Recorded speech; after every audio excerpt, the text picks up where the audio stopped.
Mən vəbşə bu mövzunu anlamadım.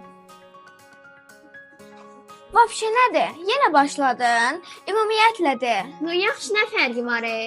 Fərqi var. Sən öz dilində də deyə bilərsən. Vərdişdir də. Elə vərdişi dəyişmək lazımdır. Biz ana dilində danışmalıyıq. Həm də öz dilimizin bu qədər gözəl və zəngin imkanları olduğu halda niyə yad ünsürlərdən istifadə eləyək ki?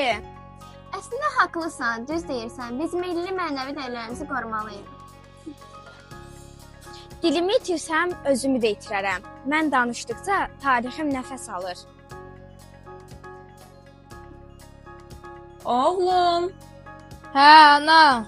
gəl mənə kömək et. İndi gəlirəm, ana. Ruslan, səninləyəm axı. Gəlirəm indi. Ruslan, nənə qurban, anan çağırır. Niyə cavab vermirsən? Eşidirəm, nənə. Eşidirsənsə dərhal cavab verməlisən. Böyüyün sözünə vaxtına qulaq asmaq lazımdır. Həm də telefonla çox vaxt keçirmək yaxşı deyil. Nənə, düz deyirsən. Gedim anama kömək edim. Afərin. Ailə. Mənim ilk nəfəsim, ilk sevincim. Orada insan böyüyür, orada sevgi öyrədilir.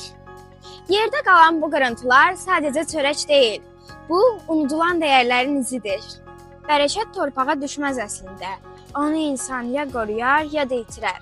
Ailə öyrədər, mədəniyyət xatırladar. Amma seçim hər zaman insanın öz əlindədir. Bir qırıntını yerdən qaldırmaq bəzən unudulan bir dəyəri yaşatmaq deməkdir. Ay Allah, nə ağır oldu bala. Oy. Murad, bəlkə idman komandamıza bir nəfər də əlavə eləyək. Kimə əlavə etsək yaxşıdır? Məncə Raufə əlavə etsək daha yaxşı olar. Murad, nə var? Ona kömək eləyək. Mütləq, gəl yardım edək. Gəl sizə kömək eləyək. Kömək eləyin. Allah canınızı sağ edəsin. Allah sizi qorusun. Allah sizə can sağlığı versin. Böyüklərin duası yolumdur. Kiçiklərə qayğı isə gələcəyim. Mən bu dəyərlərlə varam və istəyirəm ki, sabah da hər bir uşaq bu sözləri eyni ürəklə desin.